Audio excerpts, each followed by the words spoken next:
So what is the biggest mistake that players make when they start doing mental work? So the biggest mistake I see players make is that they focus so much on just trying a mental technique. So they basically just say, okay, I'm going to try visualization for a practice or two, or a game, or meditation for a game or a week or something like that. And then they go to the game and they perform well or they don't. If they perform well, they say, wow, I guess this stuff works, and then they try it and they stick with it usually. Or they start to try it, they start to do it for a bit, then they get results, and then they start to stop, like they slowly stop doing it, and then it kind of fizzles off and they forget how effective it was. That's what I see a lot of times. But I also see on the other side where people just like don't do it. And then they wonder to themselves, and I see this all the time, right? Players will say, man, like, I just can't figure out what to do. Like I tried meditation, I tried visualization. I remember for me, I tried visualization one time. I remember the game, and I did it all before, right? The day of the game, I saw myself making these plays, doing these things. Then I got on the ice, had a horrible game, and I was like, visualizing caused that. It made me play bad, which is silly because that's not what happened. I just tried it once, didn't have a good game. If I had stuck with it way more consistently, it would have made a huge difference. I know it would have. So consider that maybe you just haven't done it enough, number one. And then number two, not only have you not done it enough potentially, you may not even be doing it in an effective way or doing it right, quote unquote. Even though there's not really a right way to do these things, but there are more effective ways for people. So I really encourage you to give mental work a chance, first of all. Learn a proper technique. Do it for a month. Then judge how well the technique actually works for you. Then play around with other techniques and try other stuff. But don't write it off before you've actually given it a full 30 days to see what it does for you. Because if you really want to separate yourself from other players, this is something that can give you a massive edge. And after working with 100 plus players, I'm pretty confident to say that this stuff will give you an edge. It will make you better. And so now let's get into the specifics of how to actually approach this. And this is building off of last week where we really talked about versatility and the importance of learning how to change your role using mental programming. And this is where we're going to talk about how to actually program your mind and program your mental software. So when people say visualization, what they're really talking about is simulating something in their mind. So if we've ever heard of flight simulators, for example, that pilots will use to actually simulate a real flight, what you want to think about is that hockey has something you can do too. You can visualize and simulate what it's like to play in a game. Now there are also like VR devices, but I just don't think they're quite at the level where you can visualize with enough detail yet. They will get there. And you can also do things like playing NHL video games. Those are also a simulation as well. So don't write those things off. They can be helpful if you use a proper technique for it.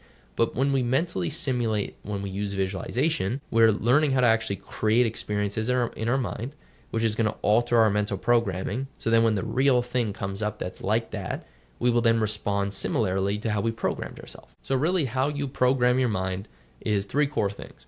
You need to be in a situation more times and make the decision you want to make in that situation. You can mentally simulate that situation many times and program it that way. Or you can watch other people execute it by watching film or actually watching live games and actually allow your brain to download that decision from watching it. And if you do mentally simulate a situation enough times, and tons of my clients have seen this, you will eventually have that play come out in a game and realize that that happened because you simulated it and programmed it into your mind. So the only problem is that if you simulate something that isn't accurate to the real world, that can hold you back. This is why you need to have a proper process of how to actually program your mind. So let me show you how we actually do it and break it down for you. So how do you use visualization to program your mind and mentally simulate a situation? So first of all, you need to decide on, well, what is the situation? So in order to do this, you need to say, okay, so if I'm in this exact situation or this type of situation, and identify what's going on in the game, where people are, where the puck is, what type of scenario, is it offensive, defensive, is it transition from offense to defense, transition from defense to offense, really get clear on what that is. And then you want to ask yourself, well, based on this situation, what is my role based on my line, based on my position, based on the archetype I'm expected to play, right? That's your role. That's what you're expected to do. And so that's going to influence the way you make decisions. Now, what I want you to do is place yourself visually in that situation. So you can try it right now. You can do it by closing your eyes, seeing yourself in that situation. Think of something right now. So this is the if part. So if I am, and then think about that spot and try to make this as real as you can. Use all of your senses and really take your time practicing this.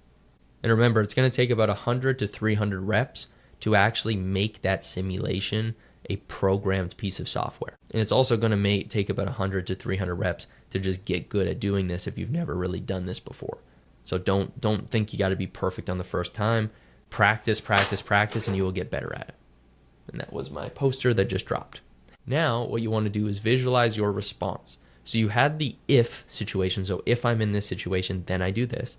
And this is a neural link, something I learned from Jason Yee from Training 2.0 initially, and I think he learned it from somebody else as well. I'm pretty sure Tony Robbins initially. But what you'll find is that, so it's if this happened, then you do this, right? So I'm in this situation, then I respond this way. Now you want to see yourself going through that and seeing yourself say, if I'm here, then I do this, and see it happen. So for example, it could be very, very simple as catching the puck in the slot. So it's if I catch the puck in the slot, let's say from the right corner, and I'm a righty, so it's on my right side, I catch the puck, then I look to shoot, let's say top left, for example. So you slow it down, you imagine the puck comes from the corner, you catch it, and you shoot it top left, you see the puck go in. And the most important thing is feel the emotion. You want to feel the emotion very strongly here. The stronger that emotion is, the better it's going to program it into your subconscious mind or better into your software. So a technique I like to use for this is something I call the 25, 50, 100, and then 200 rule. And so what you want to do, and I know that sounds complicated, but what you want to do is basically slow it down. So you go 25% speed. So you imagine the puck coming from that right corner, you catch it and you shoot top left. 25%, super slow, everything's moving slow. Do that a few times or up to really 10, 20 times if you need to until it gets very clear. Then see it going through and see that same play happening at about 50%. Then see 75, then 100, then 150, then 200, right? And you can just conceptually raise the speed. But what you want to do is see it in snapshots. You want to slow it down to start and get really clear on what are all the movements and the mechanics, and then speed it up.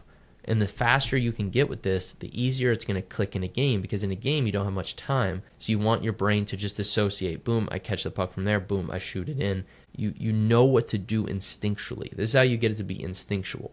Most visualizations are just so simple and just kind of bullshit, where it's just like, yeah, just see yourself ripping the puck in the net a bunch of times. Like, yeah, that's good. That'll do something. It's better than nothing.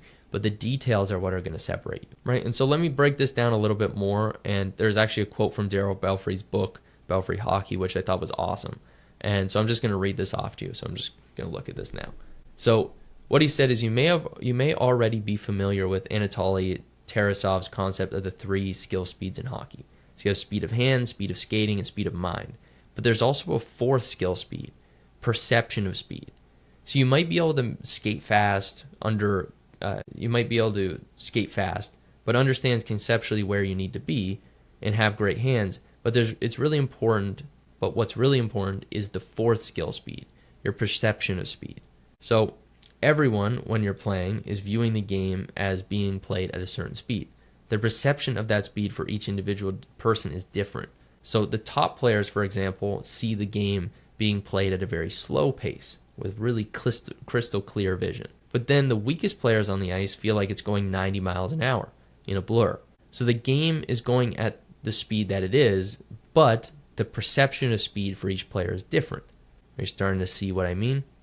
And that is why it's important that skill speed continues to develop. And I know that that's really what they do with their players. And I'm trying to read this so that it makes sense to you, but it's kind of jumbled up. So that's why I think mental simulation matters, and that's why I think using that 25, 50, 100, 150, 200 rule works, because it teaches you how to actually create faster perceptions of speed in that situation. Or another way to say it is being able to process things very quickly, having really quick processing speed. Just like in a computer, we want that computer to process really quickly so that we have really fast operating systems, right? So your computer works the way you want it to. Now, it doesn't just end there. So this is the most important thing, is you want to now take the mental work you did and take it into a game. You want to take it and use it. So what I mean by that, or what do I mean by that? So now what you want to do is go into practice and actually take those mental simulations and that software that you've been working on and allow it to happen or use it in your practice.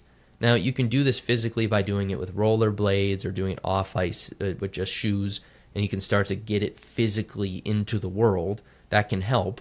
And you can even do drills that I do with guys where you actually like stand and actually visualize the whole play with just your stick, and then you visualize it with your eyes open. This is something Kobe Bryant used to use as a kid when he practiced on his own.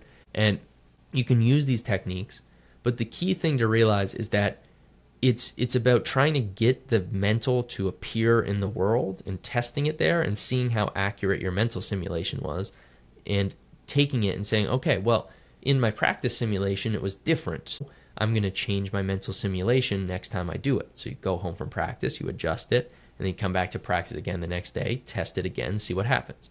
What should happen is you should create a feedback loop where you get better and better and better at it. So really what you're doing is you're calibrating your brain to be able to simulate in your mind the way that the real world works, and thus making the simulations better.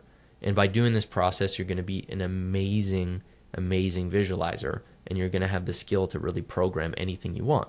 This is you becoming a mental programmer. I want to be very clear. That's what you're doing. Now, the next thing is you want to take it to games, right? This is pretty obvious. This is where we're trying to go with everything. But what you want to do is now go to the games and see what happens in the games. And what I mean by this is actually see if you perform the way you wanted to. Not by trying to force it, not by trying to consciously be in your head thinking, oh, I got to use this move. But let yourself play free in a flow state and see if your mental software is actually programmed. The way you know this is if you get into similar situations that you've been programming and you don't have the preferences you want to have, if you don't make the types of decisions you want to make, you don't use the neural links you wanted to use, well, what does that mean? It means that something about your preparation in your mental programming is not working. So you got to go back to the drawing board and start to ask yourself what's lacking. And this is where we can hop on a call, have a discussion about what's maybe missing, and then we can see if maybe something that we have, some of the tools, some of the programs might be able to help you. Right? So you can check that out on the website. You can check it. You can also book a one-on-one call with me. I do have some availability there too. And so you see, if you get really good at this, people will say, well, why am I not confident before games? Well, the reason you're not confident is because you don't have the mental software. You're not confident in your mental software. And that's probably why you're overthinking it, because you have to overthink it because you don't know if you even have the right decisions programmed in. So instead, if you completely prepare or prepare as best as you possibly can and do so much programming, become such a deep mental programmer and take it to practice, take that feedback, apply it to your programming, then play in games, then apply that to your programming that applies to practice, and you create this insanely deep cycle that you just keep going through, well, then you're going to become a monster. And remember, you can use film as well, so you can watch the film after to actually see, okay, here's what happened in that situation, because it's not just about what you think happened based on your memory of the game, but you actually want to watch film and analyze it and use that to then inform your actual programming sessions. And so again, this is stuff we all teach in the academy and the Identity Maximize system in our one-on-one or group and the other programs we have. That's how all that stuff works, right? So if you're a player who's really serious about this stuff, really what you want to be thinking is get all this feedback, go and do it, take some action for the next 3 to 6 months. And if at any point you're like, man, I really want to just dig into this stuff, well, then feel free to reach out to me. And when you reach out to me, have it in mind, like we have paid programs. If you want to really invest in yourself and step forward, that's what this stuff is about. But it's all there for you. And I can only really help with specifics if we talk and actually get into the specifics. And then we can see what the right fit is for you. And I'm going to continue to dig into this stuff, so feel free to message me on Instagram if you have more questions. But it's really just about like repeating this process consistently and becoming a mental programmer. So you mentally prepare for practice using the programming sessions, or program your mind using the visualization or mental simulation. I know it's a lot of words, but it'll start to click the more you listen to this. I recommend probably listening to this and last podcast a couple times. And it's really seeing yourself as somebody who prepares their mental software, then prepares their entire game, and does the physical work, does the mental work, and becomes the type of player they want to be through consistent iteration. And I promise you, you're going to see all the NHL teams, all the pro teams are all going to have protocols for all of this stuff. They're going to use mental programming. They may call it something different, but I promise you it will be part of every system. And I'm going to make sure it becomes part of every system eventually, because if you're trying to get the edge, why would you not learn how to use detailed programming to change the way you think, the way you feel, and the way you act, the decisions you make? Everything about your game and who you are as a player can be altered through mental programming. So become a mental programmer, become somebody who believes in changing your mind.